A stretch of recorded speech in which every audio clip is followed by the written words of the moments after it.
নমস্কার, আমার আপনজনেরা রুদ্রবার্তায় আপনাদের সকলকে স্বাগত জানাই। আমি রুদ্রপ্রসাদ ব্যানার্জি। পাশের দেশ বাংলাদেশ লাগাতার যেখানে হিন্দুদের উপর আক্রমণ হয়ে চলেছে ভারতের জাতীয় পতাকাকে বারংবার অপমান করা, বিভিন্ন জায়গায় বিভিন্ন সময় বারবার লাগাতার ভারতের জাতীয় পতাকাকে অপমান করা হচ্ছে। বিভিন্ন মোল্লা কাঠমোল্লা হুজুর খেজুর মার্গা লোকেরা জেহাদের মতো করে গাজবে হিন্দের ডাক দিচ্ছে। সবকিছু আমরা দেখছিলাম আর ভাবছিলাম বাংলাদেশে যে সরকার, মানে অন্তর্বর্তী সরকার বা যেটাকে আমি বলি মাফিয়াদের মতো রাজ করা, এই যে সরকার চালাচ্ছে, এদের আসলে এরা কি জানে, নাকি এরা জানে না, নাকি এরা তলে তলে তৈরি করছে ভারত বিরোধী চক্রান্ত? কারণ বাংলাদেশের যে পালা বদলের জায়গা তৈরি করেছে, এই পালা বদলটা অ্যাকচুয়ালি এটা একটা আন্তর্জাতিক চক্রান্ত নয় তো? ভারত পাকিস্তানের যে সম্পর্ক আছে সেই সম্পর্কের সঙ্গে আরো একটা দেশকে জড়িয়ে দেওয়া, যাতে ভারতকে ব্যতিব্যস্ত করে তোলা হয়। এই সব কিছু কিন্তু আপনাকে নাড়িয়ে দেবে প্রতিটা মুহূর্তকে, আর প্রতিটা মুহূর্ত আপনাকে মনে করাবে যে এবার আমাদের কি করা উচিত, ভারতের সরকারকে কি করা উচিত, মোদী সরকারের কি পদক্ষেপ নেওয়া উচিত এবং আমাদেরই বা কি ভাবা উচিত। সব নিয়ে শুরু করা যাক এই মুহূর্তের রুদ্রবার্তা।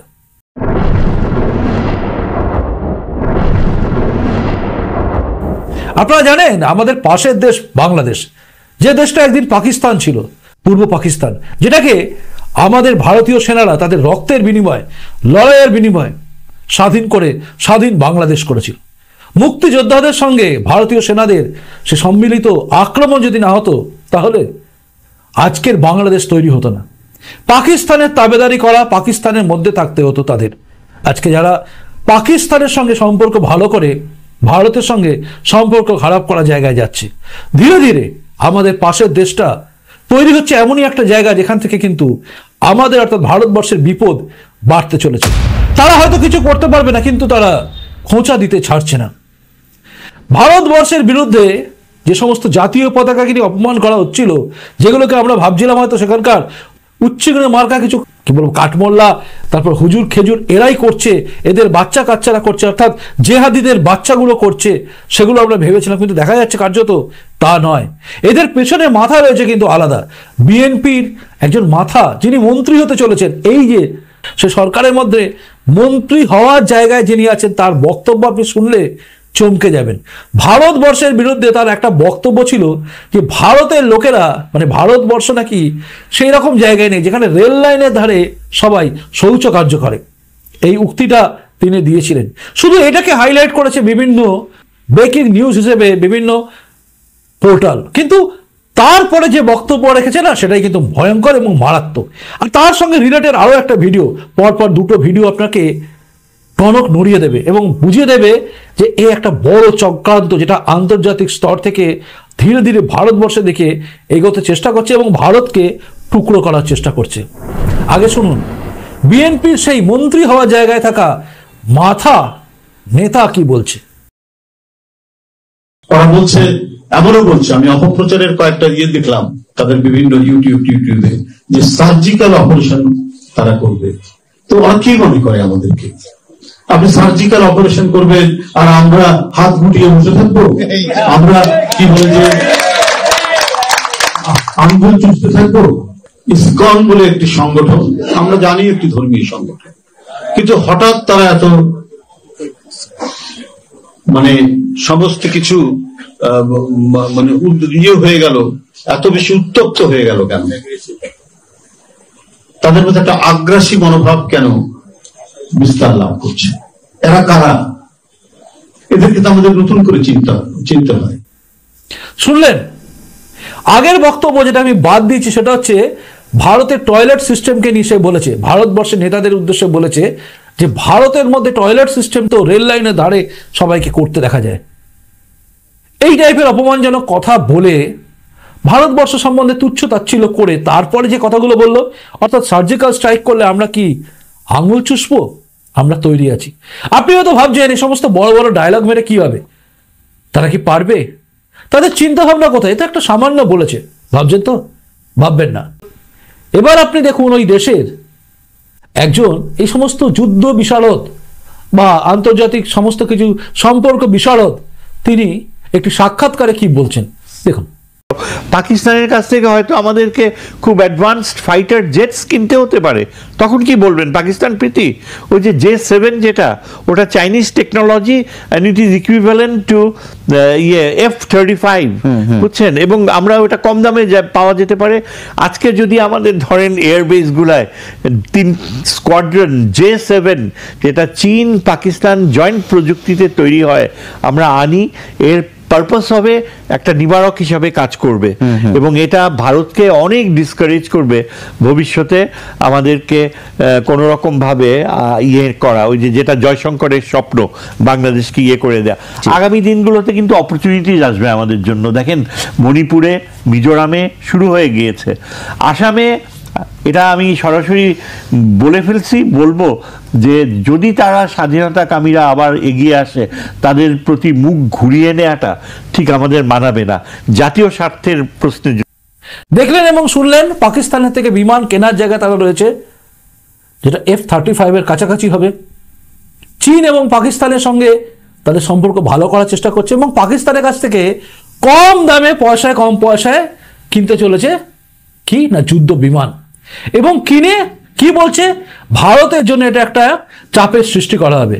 ভাববেন ভালো করে, অর্থাৎ ভারতবর্ষের দিকে লক্ষ্য আছে। এবং পরের কথাটা ছিল আরো ভয়ঙ্কর, সেটা হচ্ছে ভারতবর্ষের বুকে মণিপুর, মিজোরাম এবং আসাম এরা নাকি স্বাধীনতা সংগ্রাম করবে, যেটাতে ভারতবর্ষের বিরুদ্ধে গিয়ে স্বাধীনতা সংগ্রাম করলে সেটাতে মদত দেবে কারা না, এই বাংলাদেশের এই মৌলবাদী জেহাদি কট্টরবাদী এই সরকারটা, মানে যেটা চলছে, যেটাকে আমি বলি মাফিয়া রাজ, তো এরা সমর্থন করবে।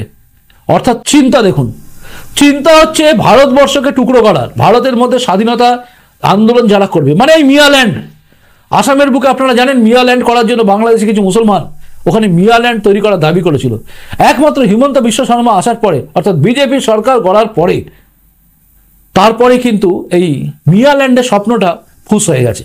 আর ওখানে কেউ মিয়াল্যান্ডের স্বপ্ন দেখে না, কারণ জানে স্বপ্নেও যদি ভুল করে দেখে ফেলে তাহলে সেখানে গিয়ে হিমন্ত বিশ্ব শর্মা পিটিয়ে ছাতু করে দেবে, অর্থাৎ তার পুলিশ, তার যে সমস্ত লোকেরা আছে তারা গিয়ে ছাতু করে দেবে। তাই স্বপ্ন দেখতে তারা ভুলে গেছে। কিন্তু বাংলাদেশের এই কাঠমোল্লা টাইপের জিহাদি মানসিকতার লোকেরা এরা কিন্তু এখনো সেই জায়গায় রেখে দিয়েছে। এরা চাইছে যাতে মণিপুর, মিজোরামে যে পরিস্থিতি তৈরি হচ্ছে সেটা যেন আস্তে আস্তে বাড়ে। মনে রাখবেন, এটাই হচ্ছে আন্তর্জাতিক একটা চক্রান্ত, যেটা পাকিস্তান থেকে শুরু করছে এবং বাংলাদেশ হয়ে করছে। আর এর পেছনে আছে জর্জ সোরস। যদিও ডোনাল্ড ট্রাম্প জেতার পরে জর্জ সোরসের জায়গাটা আস্তে আস্তে কমছে, কিন্তু তবুও কিন্তু ভয়ের জায়গা তৈরি হচ্ছে বাংলাদেশকে নিয়ে।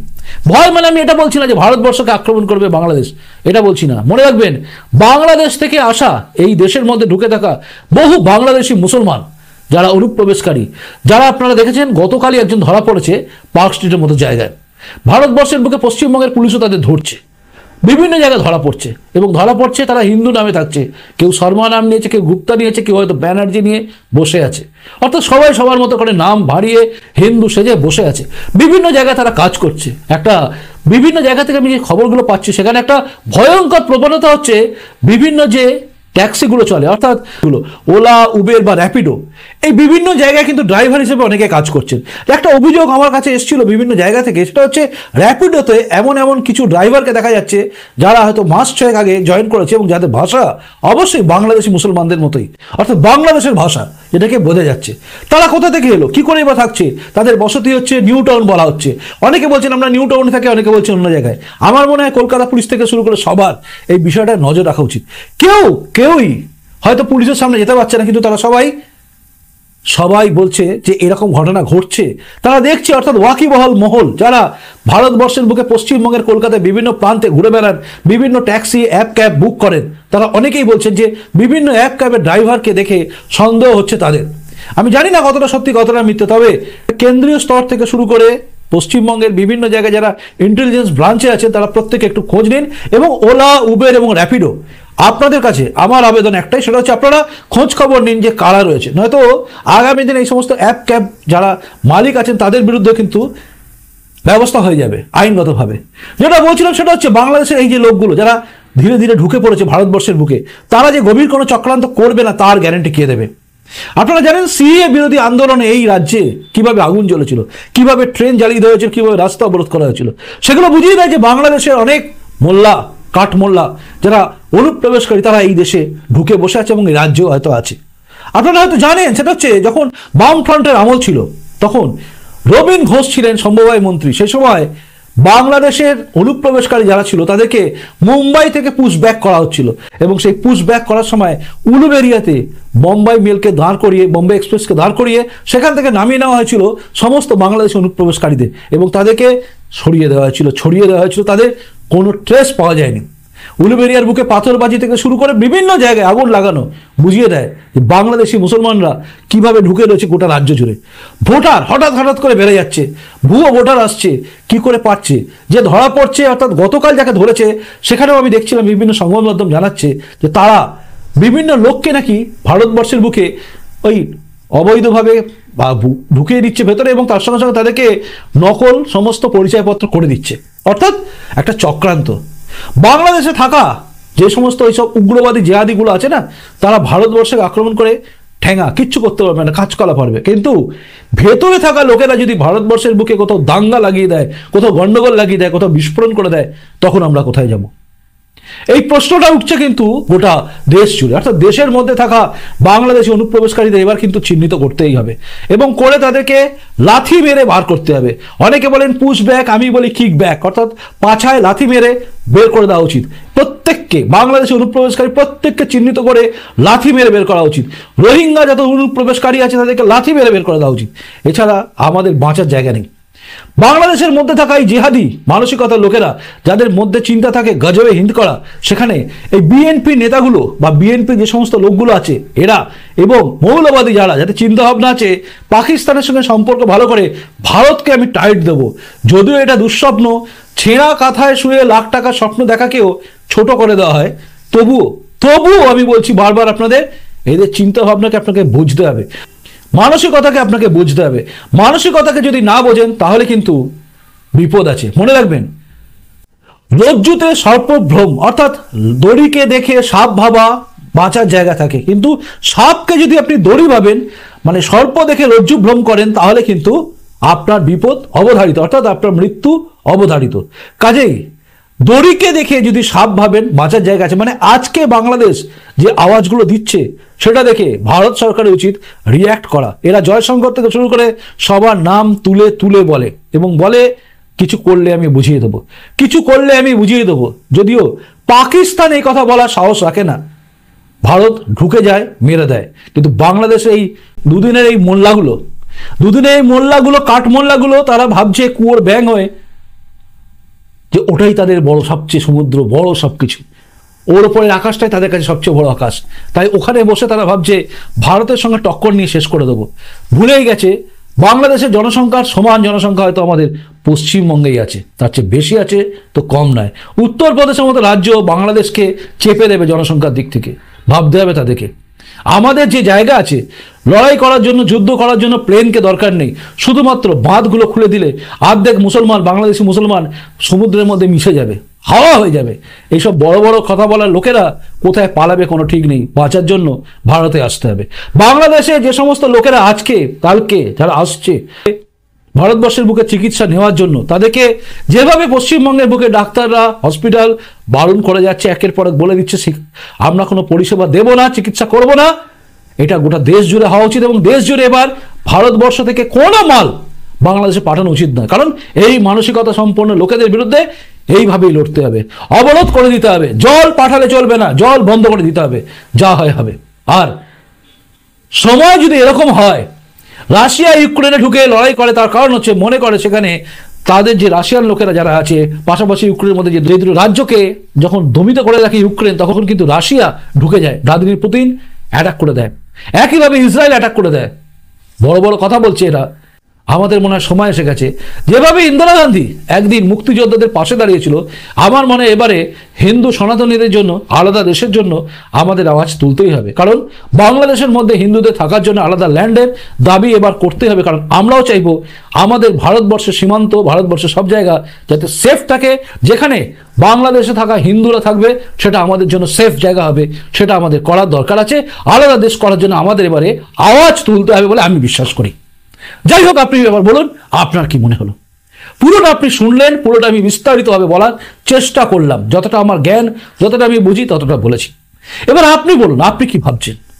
আপনার মনে হয় নাকি যে ভারতবর্ষের উচিত এবারে বাংলাদেশের মধ্যে থাকা যারা সনাতনীরা যারা অত্যাচারিত হচ্ছে তাদের পাশে দাঁড়িয়ে তাদের জন্য একটা আলাদা দেশ করে দেওয়া?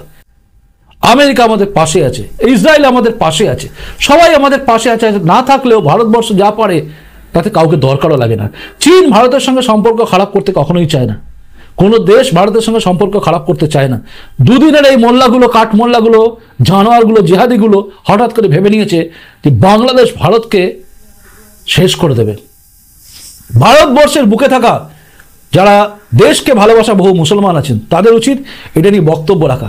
আমাকে যারা গালাগালি করেন, এই দেশে থাকা যারা নাম দিয়েছেন এই দেশে থাকেন বলে আমাকে যারা গালাগালি করেন, যেহেতু বাংলাদেশের মুসলমানদের নেই বলছি বলে, তারা একবার ভাববেন আপনাদের আনুগত্য কি দেশের প্রতি আছে নাকি বাংলাদেশের প্রতি আছে। যারা আমাকে গালাগালি করেন আমি তাদের উদ্দেশ্যে বলছি, আমার লড়াই কোনো কারোর বিরুদ্ধে নয়, লড়াই হচ্ছে ভারতের বিরুদ্ধে যারা ভাবছে, যারা আমাদের সনাতনীকে মারছে তাদের বিরুদ্ধে। আর এই লড়াই লাগাতার চলবে। যাই হোক, আপনারা জানাবেন, আপনাদের মূল্যবান কমেন্ট শোনার অপেক্ষায় বা দেখার অপেক্ষায় আমি রইলাম, আর আমার পরবর্তী রুদ্রবার্তা দেখার অপেক্ষায় আপনি থাকবেন।